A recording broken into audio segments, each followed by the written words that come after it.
As the Gaza truce looks in danger of collapsing, we're joined today from Jerusalem by Gershon Baskin. He's been a key player in the process of negotiating this truce. Over many years, Gershon has built ties with Hamas, helping the Israeli government negotiate the release of hostages, including Gilad Shalit, the soldier kidnapped by Hamas in 2006. Gershon will be giving us the inside view on the ceasefire talks and his thought on what's next. Gershon, thank you so much for joining the Prospect podcast today. Thank you for having me. You played a key role, as I said, in securing the current very fragile ceasefire in Gaza. It's been in place since the 10th of October and has now been violated so many times that Donald Trump sent JD Vance, Steve Witkoff, his envoy, and Jared Kushner, his son in law, to Israel to ensure Netanyahu doesn't restart the war. How confident do you feel about the ceasefire holding this morning? I think the visit of J.D. Vance, Witkoff, and Kushner was not only aimed at Israel, but also sending a very strong message to Hamas, also through the mediators of Egypt, Qatar, and Turkey, because the ceasefire deal has been breached by both sides quite substantively over the past, 10 days now, 11 days into the ceasefire. This is not unexpected. In fact, if anyone thought that it was going to go very smoothly, they simply don't know the material. Um, so I think, though, that the ceasefire is not in danger. I think it will hold. The visit of Witkoff and Kushner first, who arrived, had a short meeting with Netanyahu and no photo ops. I haven't seen any pictures that came out of that meeting. And then they spent a long time with hostages who were released in the deal. They spent much more time with the released hostages than any Israeli government minister has spent. And then yesterday, with the visit of Vance, this is unprecedented. The vice president of the United States arrives in Israel, and his whole first day, he doesn't have a meeting with an Israeli government minister. He doesn't meet Netanyahu. He doesn't meet his security staff. He doesn't meet the defense minister. He goes to the new American command center that was set up in Kiryat Gat with 200 military personnel. Israeli journalists who were there were amazed at what they'd seen in a week. The Americans set up what looks like an American army base that's been there for a long time. And the message of J.D. Vance yesterday was, "We're here to make it work."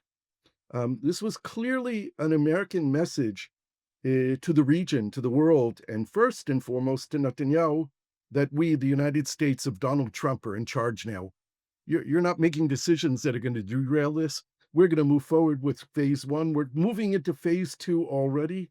We saw J.D. Vance standing with all kinds of flags of different countries that apparently have already agreed to be part of the stabilization force, what they're calling the International Security Force. They label it the ISF. The Americans like to give acronyms to everything. Um, and there we have it. We're moving forward. There are very serious next steps that need to happen. Israel is obviously going to object to some of them. For instance, there's a very likely chance that we're going to find ourselves with Turkish and Qatari troops in Gaza. There are Israelis who are calling this of the invasion of the Muslim Brotherhood into Gaza. We are seeing something unprecedented in the Israeli-Palestinian conflict, something the Palestinians have called for decades, which is the internationalization of the conflict. There's going to be an international presence in Gaza, which is going to include, according to the flags that were there yesterday, European nations as well, which means that Israel no longer will have a military option of attacking Gaza anymore. It's also going to limit the ability of anyone in Gaza to attack Israel. This is a good thing for the future of the Israeli-Palestinian conflict, or towards looking toward ending the Israeli-Palestinian conflict. So we have a lot of new dynamics. There needs to be a Security Council resolution passed very quickly to give a mandate for the international presence, whether it's a UN Blue Helmet Force or something that looks like the multinational force in Sinai, which is not under the UN but has a UN mandate. There are all kinds of different possibilities. There needs to be a new Palestinian government in Gaza. There needs to be a Palestinian security force. The talks with Hamas outside about disarmament are progressing, and it seems that Hamas is looking toward agreeing that they would turn over their weapons to a Palestinian government or to a Palestinian Arab committee of some kind or another. But these things that were unthinkable a month ago are now on the table, are now being discussed, and they're going to be turning to reality. We're going to go back in a minute to the what's next in terms of the ceasefire, but I wanted to go back a little bit to your role. You've As I said, you've been working on this kind of intensely behind the scenes for months. At what point did you kind of find out that a deal was close, and what was it like to know that kind of the work that you've been doing had sort of paid off? Well, I started interacting with Witkoff before he actually entered the White House because my partner, Samerson Jalawi, and I heard he was going to be a keynote speaker at a Bitcoin conference in Abu Dhabi. Sorry, that's your partner in kind of in an Israeli-Palestinian In peace. all the work that I do in Israel and Palestine, it was Samerson Jalawi. Samer heard that Witkoff was going to be at this Bitcoin conference, and we signed up for the conference and flew to Abu Dhabi with the hope of trying to meet him. And we did. It was a humorous story because he was in a part of the conference for the high payers. He had to like pay $10,000 to get into the room where he was speaking.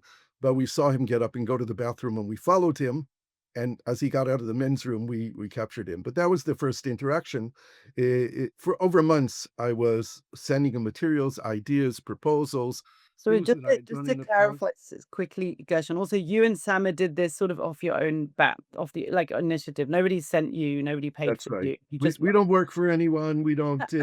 No, we're not on the payroll of the Israeli government or the Palestinian Authority or anyone. We do this voluntarily, and I do wear a hat of a British NGO called International Communities Organization, which is based in London, and they work in conflict zones with failed peace processes. And I get some support from ICO, but mainly most of the work that we do together as volunteers trying to advance Israeli-Palestinian peace. That's what we do.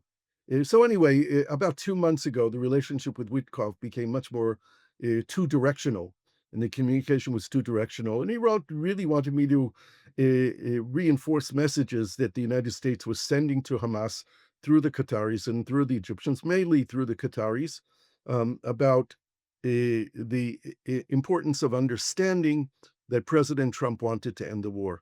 This was a big struggle because for months, Hamas has been saying to every idea that I would throw out to them on how to end the war, they would always respond, Israel won't agree to that.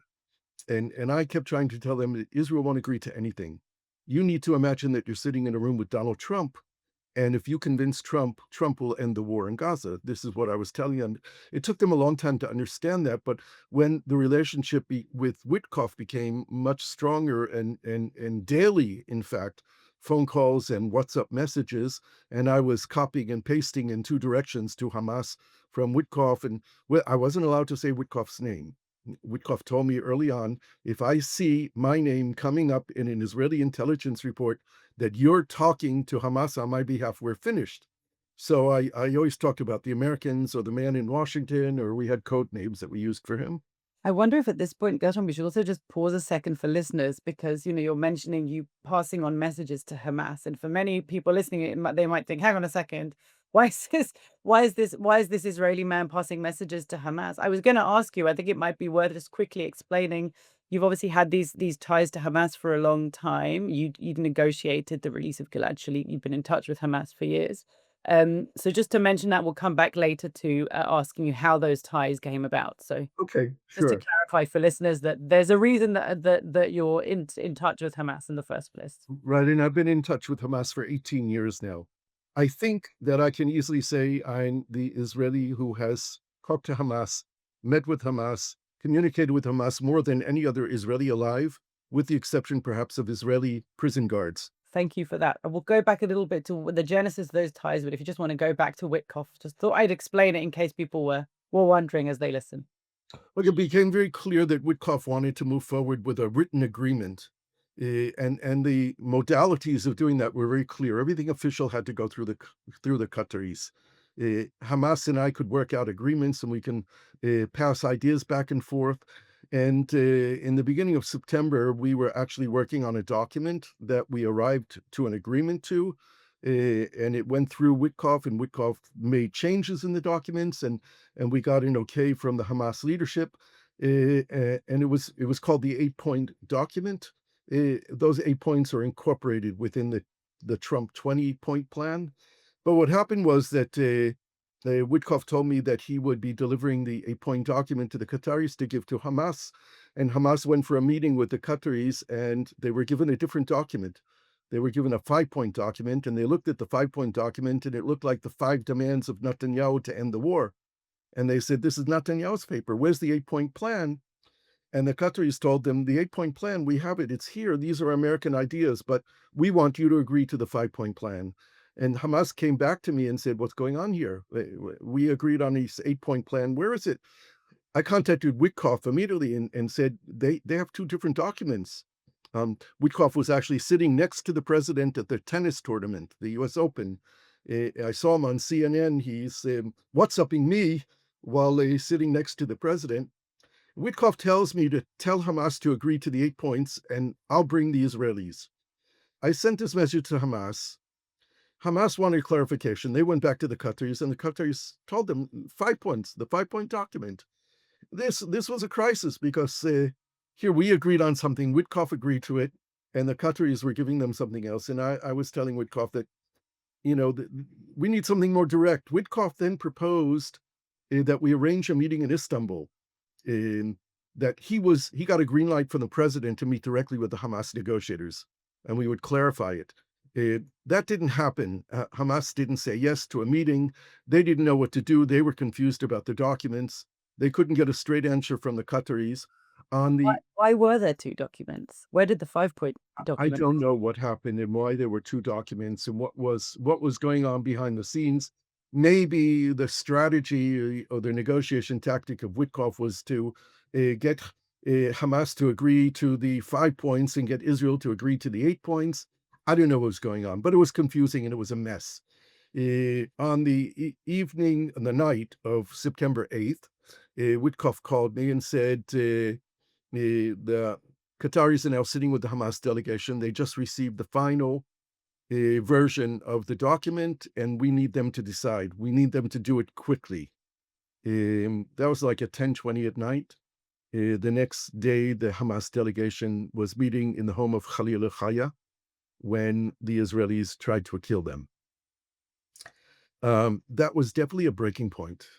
First of all, no one knew what happened. No one knew who survived, who was killed. The Israelis were already celebrating that they killed the whole Hamas delegation. All the leaders of Hamas are now dead. Hamas went silent, of course. Their phones were all shut. People were calling me all the time, what's going on? Did you hear anything? On the next day, I got a series of WhatsApp messages from another leader of Hamas who is someone that I dealt with, but not my primary interlocutor, who for 18 years has been Ghazi Hamad, who was a member of the negotiating team. This guy sent me a message saying, we all survived. No one was killed. The Qataris told us not to go out and to shut our phones, so you're not going to hear from us.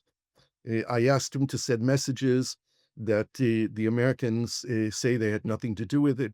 Witkoff had sent me messages immediately. We didn't do it. We didn't greenlight it. We have nothing to do with it. President Trump is very angry. This will be published in Truth Social. Tell Hamas they should watch Trump's Truth Social. This is the official policy. This is what Trump is saying. Over the next days, it became very impossible to communicate with Hamas. I was sending messages to 8 different leaders in Hamas. Some of them were opening their phones and reading it and shutting their phones. 5 or 6 days after the attack, Ghazi Hamad sent me a message that you told us to trust the Americans, and we can't trust the Americans. They gave the green light to Israel. They tried to kill us. My response was, whether that's true or not, and I don't know if it's true or not, there is no one in the world who can end this war except Trump. You need to understand that this war will go on. Netanyahu wants to continue the war for as long as possible. The only person who has the ability to end the war is Donald Trump. And at this point, you know that Hamas wants this to end. Oh, for more than a year, I had negotiated a deal back in September of 24 on behalf of hostage families, which was an end of war deal. We called it the 3-week deal because I'd consulted with Israeli military people. How long at that point would it take the IDF to withdraw from Gaza? And they told me around 3 weeks. So we built a deal based on a 3-week withdrawal, where in the first 72 hours, like the deal that was done, they would release all the hostages, living and dead, and the war would be over. And they also said in that deal back in September 24, in writing, in Arabic and in English, with a voice message, is saying that they would no longer govern Gaza. We just couldn't get Israel to listen to it. We couldn't get the Qataris and the Egyptians to deal with it unless the Americans did, and the Biden administration wouldn't relate to it. Brett McGurk, who was in charge, wouldn't even look at it. I met with people from his team who were very frustrated, who knew there was a deal on the table that could move us toward the end of the war, and the U.S. administration wouldn't deal with it. Um, so about a week later, Witkoff sends me a message, one of these late night messages. He said, "We have a," what did he say? He said, "We have a plan." Though those were his words. "We have a plan." I spoke to him the next day, and he told me in broad outlines what were the plan.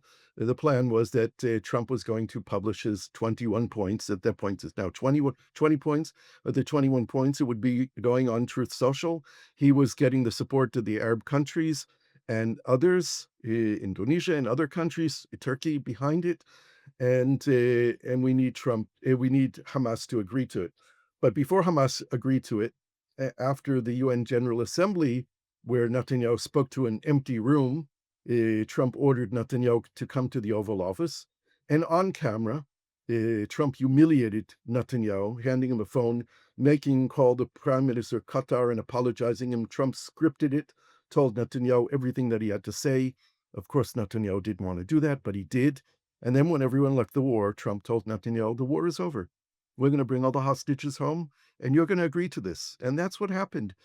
Trump strong-armed Netanyahu into a deal that he didn't want. He was he was able to leave the Oval Office and declare victory and saying, we achieved everything we wanted to achieve in the war. We're going to get all the hostages home. And then the problem was locking in Hamas. So my messages to Hamas at the point was that you have no choice. You have to say no to this. And Trump gave a deadline. Hamas issued a yes, but. Trump ignored the but, created reality by posting on Truth Social that Hamas said yes. And then he did something very smart. He called Erdogan, the president of Turkey, and asked Erdogan to send his intelligence chief, who is a good friend of Witkoff and Jared Kushner. And he went to Doha, and the Turks, the Egyptians, and the Qataris ganged up on Hamas and forced them into saying yes, forced them to agreeing to go to Sharm el Sheikh. At this point, before actually it was decided Sharm el Sheikh, um, I had communicated with the Americans and with the Egyptians primarily that the Americans and the Qataris are really good at the big picture. They're not really good at the details, and the Egyptians are really good at the details. So I made a suggestion. I communicated with one of the Egyptian intelligence officers, that you guys should propose that you'll take over the detailed negotiations now, and they did. And the final talks will move to Sharm el Sheikh. And of course, the deal maker in Sharm el Sheikh, which has now been reported on 60 Minutes, was the personal meeting between Jared Kushner and Witkoff and Khalil Chaya, the head of Hamas. And that was really on the personal level. We heard the backstory of Witkoff saying to Khalil Chaya, "I also lost a son. I know you lost a son in this recent attack." There was a human moment here. I wrote a piece yesterday in which I called "We Need More of the Trumpian Unprecedented Diplomacy." Because these are really unprecedented things that are happening here. This is not normal international diplomacy where you have a whole team writing papers and position papers and looking at benefits and liabilities. And this is really a whole different ballgame here. There's a lot And of it worked. strong arming, it sounds like, of either Hamas or Netanyahu by various Well, lots of what the forces. Americans did is the Americans locked both sides into the deal and they couldn't say no. Both sides. So you were saying earlier, 18 years you've had interlocutors in Hamas. How did that come about? Like, where did you first develop a relationship with Hamas? Was it through your kind of peace building work or Yeah, somehow? well, it's important also the background that I made Aliyah when I was 22 years old from New York, which was Making Aliyah, for listeners who don't know, is moving to Israel as a right, Jew from right. Okay, somewhere else. I immigrated to Israel in 1978 after being a leader in a Zionist youth movement. In Even before I immigrated to Israel, I came to understand that if Israel defines itself as the democratic nation state of the Jewish people, it can no longer occupy the Palestinian people. That was a conclusion I came to in 1975 when I understood that you can't be the democratic nation state of the Jewish people if you're occupying another people on the land that they call their own, and also you don't have equality between the Jewish and Arab citizens of Israel.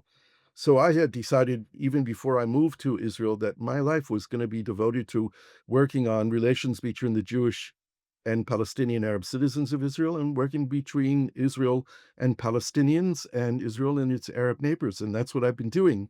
I spent my first 2 years living in an Arab village in Israel, getting acclimated, beginning to learn Arabic, understanding the culture. I had a pretty good understanding of Israeli culture already.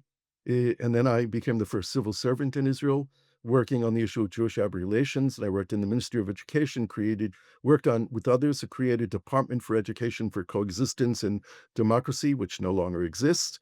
It set up the Institute for Education for Jewish-Arab Coexistence, which was affiliated with the Prime Minister's Office and the Ministry of Education. I did that for 7 years.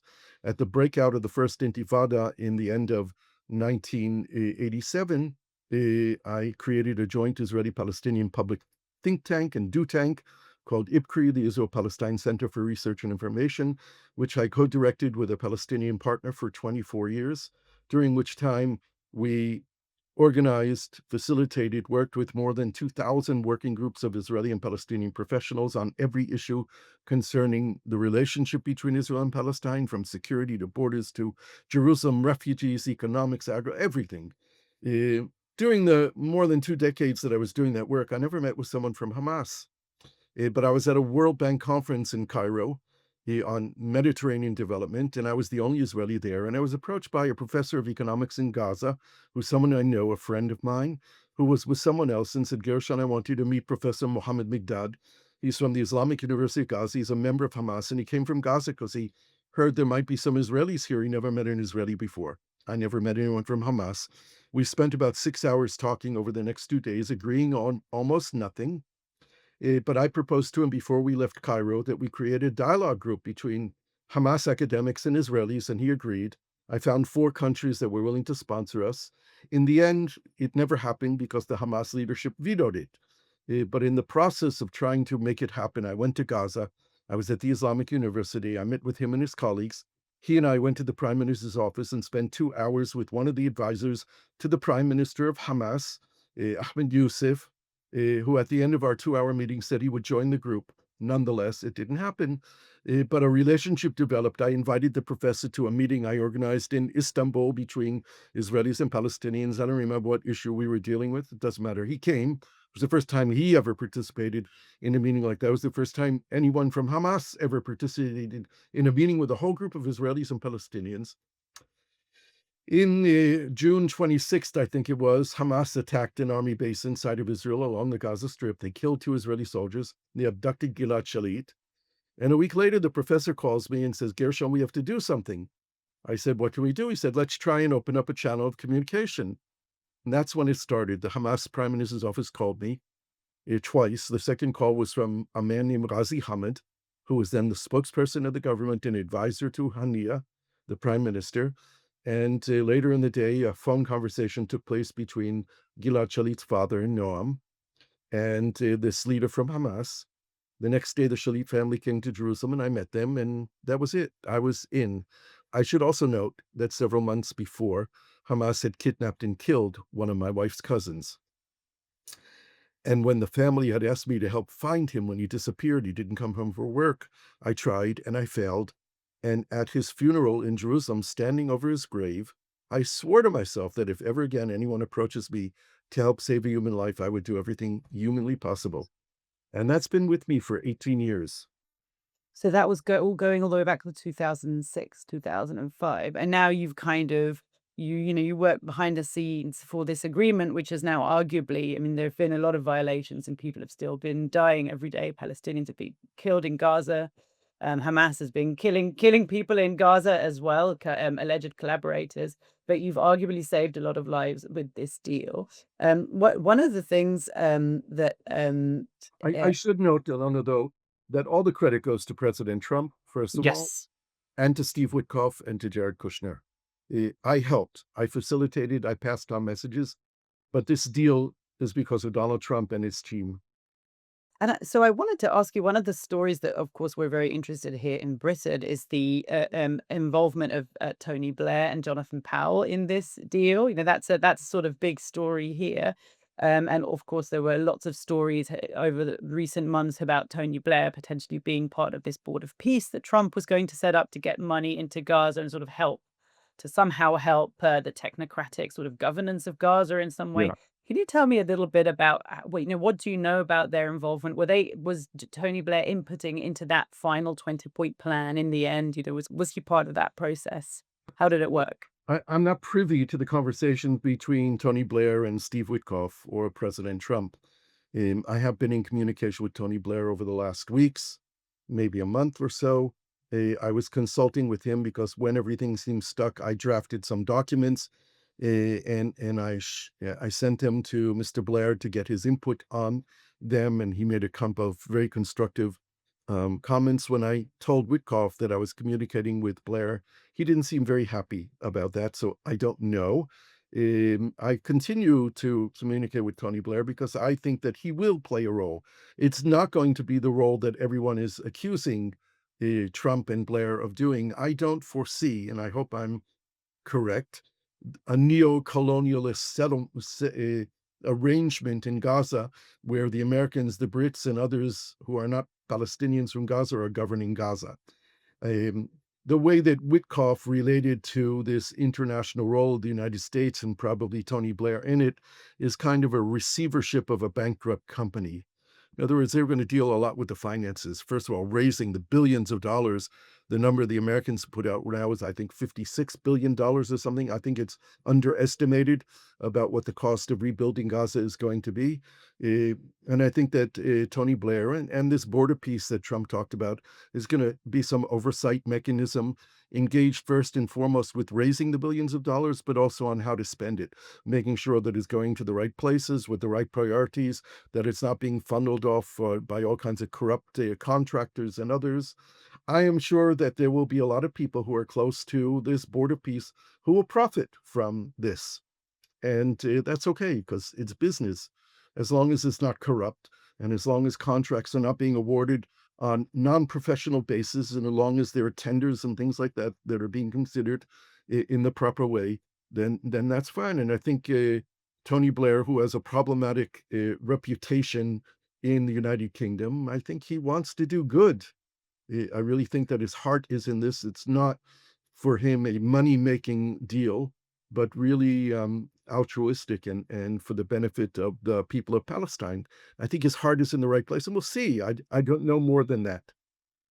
This morning, I think, or yesterday, it was confirmed that, of course, British troops as well would at least partially be somehow involved, not necessarily in Gaza, but potentially at that US military base supporting the troops that are in Gaza. You mentioned earlier this point about Hamas disarming. You seem pretty confident that it's happening. Of course, if you look at the news from Gaza recently, it looks like Hamas is asserting itself.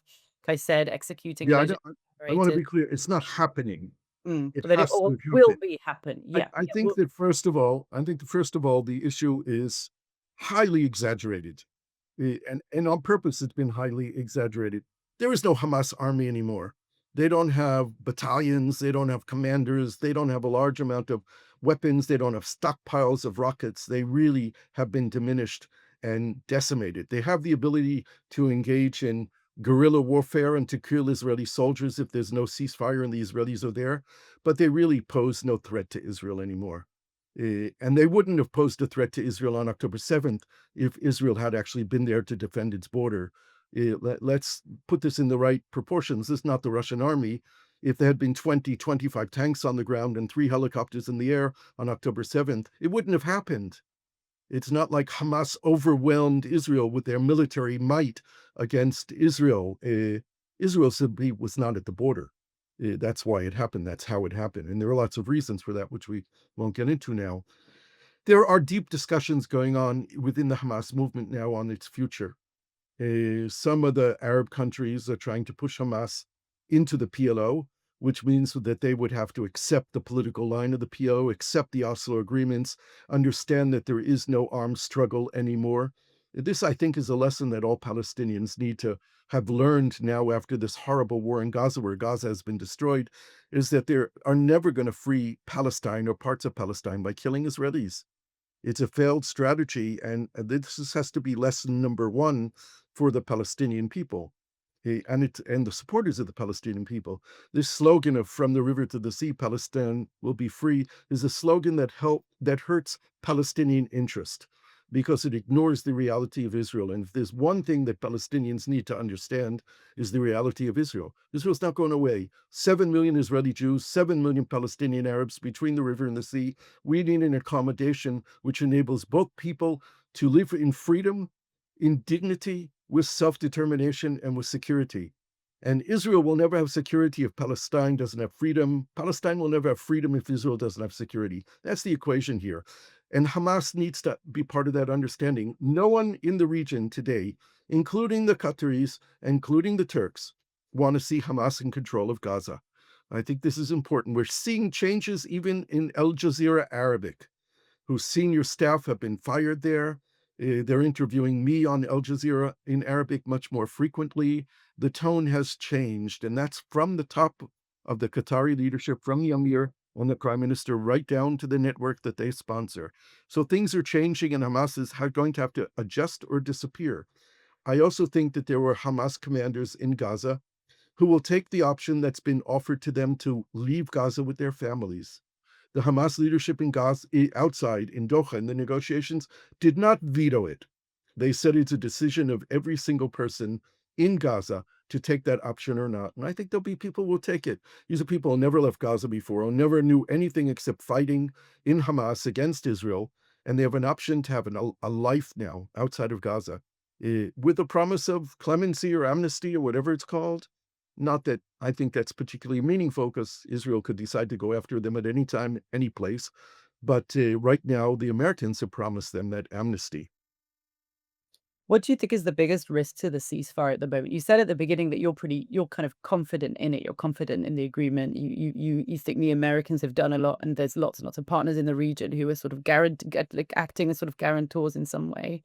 What is the biggest risk that Israel might try to restart the war, There, or there, are, not there are a couple of things that could go wrong that are really big. What's going to happen when Hamas has exhausted all of the efforts to find the deceased hostages? There are still, I think, 13 now who have to be returned. It is very likely that there are hostages who are buried underneath the rubble of buildings that Israel bombed. There are thousands of Gazans who are unaccounted for, who are believed to be underneath the rubble of these buildings. And there's no reason to think that there couldn't be Israelis there as well. And some bodies may never be recovered. So there's going to be a moment of crisis on what's going to happen when we understand that some of the hostages will never come home. Eh, there needs to be a much broader, wider, deeper separation of forces. A lot of the people who were killed over the last 10, 11 days were killed because they crossed over the yellow line, which was the redeployment line of Israel. The yellow line is an invisible line. Until recently, the Israelis are now putting out these big border markers painted in yellow so that Palestinians don't accidentally enter into those lines. But we have a situation where Israel is in control of 53% of the Gaza Strip. That is not sustainable. The Americans, I believe, if what Witkoff told me is what actually happened, that when there is a new Palestinian government, a Palestinian police force, the international security force, the security regime in Gaza is working, that Israel will be forced to withdraw to the international border. That needs to happen. If there's an attempt by Israel to stay in Gaza permanently, this is a moment of crisis. And it could provoke an attack by Hamas. We could have accidents where there's a brigade of soldiers that encounters armed Hamas people that could launch a day or two or three of more of fighting. In We could arrive at a situation where the pressure on Netanyahu within his own government to try and build settlements in Gaza, or we could have Ben-Gvir creating a provocation on the Temple Mount on Al-Aqsa, which is the single most explosive point in the entire Middle East. And a provocation on the Temple Mount, Al-Aqsa, could provoke disastrous things in the entire Middle East, including in Gaza. But I think that all these are scenarios that we need to look at and analyze and think about how to prevent them. They could all happen. I don't think they're likely to happen. So what do you think is likely to happen? I think that with the assertion of the United States and keeping Trump focused and involved, and J.D. Vance here and Jared Kushner and Witkoff keeping us focused in our place, I think we're going to move forward with phase two, which will be the creation of the Palestinian Technocratic Government and the Palestinian Police Force and the UN Security Council resolution and the deployment of the international force, which I hope will include European troops because it will strengthen the possibilities for the ceasefire holding. If there's a European presence in Gaza, I think it's really important that there be British troops there and the other French and German policemen and all kinds of other European participation, not just Turkey, Qatar, and Indonesia. That would not be good. We need Egyptians there also. We need Jordanians. We need Emiratis there. It needs to be a very robust force with a very clear mandate of what their job is. Their job is probably not going to be the disarmament of Hamas, but it is going to create stabilization and law and order and to enable the reconstruction to begin. We have 2 million homeless people in Gaza who need homes, who need temporary housing. Winter is coming, it gets cold and wet in Gaza. We need tents and we need caravans to be brought in. We need heavy machinery to clear rubble. We need the electricity network and the water system to be rebuilt to provide basic needs for 2 million people. We need the agreement to be implemented with regard to humanitarian aid. There's supposed to be 600 trucks coming in a day. There are about 100 trucks coming in every day, is my understanding. Medical supplies, food and water, and building materials need to come into Gaza, and they need to come in through the international border between Gaza and Egypt, not through Israel. Israel has to be weaned away from its control over Gaza. So the Rafah border crossing needs to have a robust European inspection mechanism on the Gaza side of the border, while the Egyptians are doing it on their side of the border. And people in goods in Gaza need to move in two directions. The economic blockade on Gaza needs to end. If it doesn't end, it's just the opening chapter to the next war. So life in Gaza needs to change from Israeli war crimes and crimes against humanity and accusations of genocide in Gaza taking place to rebuilding Gaza for the Gazans. Samer and I, my partner, have been working with a group of civil society and private sector people in Gaza who have put forth to President Trump and Kushner and Witkoff their own ideas and plans. It was delivered to Witkoff and Kushner yesterday with their names. They've already sent 2 letters to President Trump. These are good people in Gaza from civil society and private sector who wrote a letter saying we want to be involved in the building of Gaza, and we want to make Gaza a place that's livable for the people of Gaza. Gaza needs to be governed by Gazans for Gazans, and it needs to be built first and foremost by Gazans for Gazans. Well, Gershon, you just mentioned the accusations of genocide.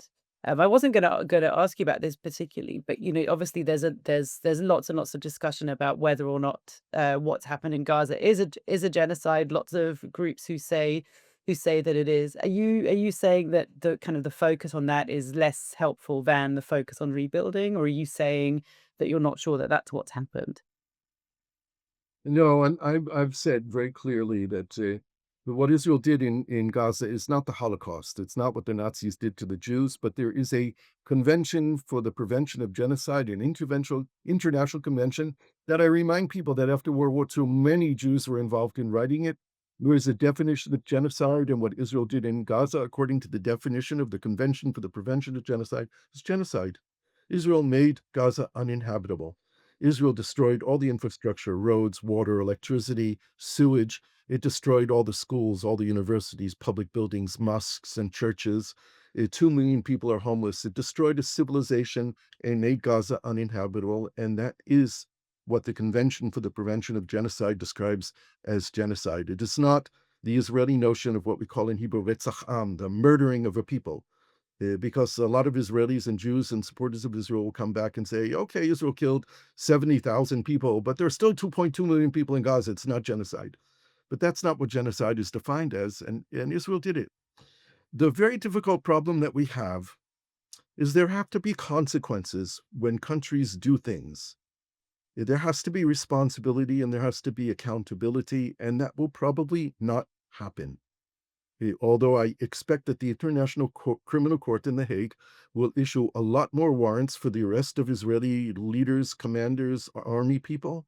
I mean, we have Israeli soldiers who put themselves on TikTok committing war crimes. There's no problem finding out who they are, what their names are, what they did, because they provided the evidence. And Hamas needs to be held accountable for what they did on October 7th. Again, these things are out there, and people say Israel needs to pay for the reconstruction of Gaza. Israel bombed it. That can be adjudicated, and what's the extent of Israel's responsibility in the need to having to respond to the criminal attack of Hamas on October 7th. But I don't think that the Israeli people will ever be held accountable. I think that Israel is facing a world that is getting smaller and smaller for Israelis. And I think that we are not off that ride yet. Once Gaza is opened and the international media enters Gaza, and while we've seen pictures, or you've seen pictures, because in Israel we really haven't, we see the same pictures more or less in a loop. But the international community has seen the footage coming out of Gaza from Palestinian journalists on Arab television stations. The people of Israel haven't. And when the world sees it, and it's broadcasted by journalists standing in the middle of Jabalia refugee camp, which is flattened, or Beit Hanun, or Beit Lehia, or Khan Yunis, or I think that it's going to hit home to the Israeli public very hard, and Israelis are going to be less and less welcome in the world. We haven't finished that yet. Just because we signed an end of war agreement, we're not there yet. The other thing that's also really important to point out is that while the war in Gaza ended, and hopefully it will be a permanent end, nothing has changed with regard to the Israeli-Palestinian conflict. The conflict is alive and kicking, and nothing has been resolved. And Palestinians need to know they have no armed struggle scenario that's viable. The Israelis need to know that they cannot control the Palestinian people anymore. There is no military solution to this conflict. There is no way of managing this conflict. It needs to be resolved. The upside on this is President Trump has said for the first time, Palestinian rights. He never talked about Palestinian rights. And if you talk about Palestinian rights, the only conclusion that you can come to is Palestinian statehood. So we need to help President Trump move into that position, because we need him to take this to the conclusion that needs to be made, that this conflict has to be resolved. And it doesn't have to be resolved only on the basis of bilateral negotiations between Israelis and Palestinians. There's an international community and there's a regional framework in which to do it. And perhaps the most important thing is that we Israelis and we Palestinians need to get rid of our leaders and bring in a whole new generation of leaders. On that note, one final question for you. There's been lots of talk. I think you've written about it too, or there was of would Marwan Barghouti be released from Israeli prison as part of the ceasefire agreement, and he wasn't released. Do you think he the leader Palestinians need? Is there somebody else kind of on the horizon? Like, what kind of leadership do you think the Palestinians need for what you've just described? Yeah, first of all, I can't answer the question if he is the kind of leaders that Palestinians need. Palestinians need to make the decision for themselves of who is the leader that they want. I know Marwan quite well since 1996. He's been in prison now for 22 years, but even this time that he's been in prison, I've communicated with him through his lawyer. Um, I know that Marwan was a strong supporter of the two-state solution. He was a very tough negotiator. He thought that the armed struggle was a legal means for the Palestinians to achieve their freedom if the Israelis were not willing to grant them their freedom by ending the occupation. Marwan Barghouti has been tortured over the last 2 years. He has been starved. He has been put in solitary confinement, sitting in the dark most of the hours of the day. He's been moved at least 5 times between different prisons, each time getting very bad treatment from the new prison he has entered. I think he's in very bad physical and probably very bad mental state. And I don't know what he's thinking and what he believes today. I tried to lobby for Marwan's freedom. I tried to lobby in the past years for the Israeli security establishment to engage him in negotiations, in talks, like the South Africans did during the days of Botha and Nelson Mandela, and later de Klerk. They did not do that. I hope that there is an opportunity when we have a new government in Israel that they will agree to enter into some kind of talk with Marwan. Um, And I hope that Marwan is a person who will support the Palestinian people moving toward peace. But again, that's the Palestinian decision. I hope that the Palestinians, when they go to elections, and Mahmoud Abbas promised elections within 12 months, not clear if it's 12 months from the date of his letter in June to Mohammed bin Salman ve Macron, or 12 months from the date of the ceasefire. It doesn't matter. It's a matter of a couple of months. But he said that the election law will be reformed to designate that political parties can participate only if they support the PLO political line, which is a two-state solution, the Oslo agreements. I would have hoped that they would have framed it differently. I'd proposed that they write that political parties that support the armed struggle would not be allowed to participate, because only the Palestinian government has the right to use violence in its own name. No one else does, or use arms. But they didn't do that. He wrote the way that he wrote it. Apparently, he was told to write it that way, but he signed it. Um, and I think they have to make that happen. Palestinians need to hold elections, I think, before Israel. I hope they will hold them before Israel, and I hope that they're wise enough to elect a government of leaders who support peace with Israel, not erasing Israel, because that will send a very strong message to the Israeli electorate. Because we don't have a whole lot of great choices on our political horizon, and we need changes, deep changes in the Israeli public consciousness on the need to make peace with the Palestinian people. Gershon, thank you so much for joining us this morning. It's been fascinating talking to you. Thank you.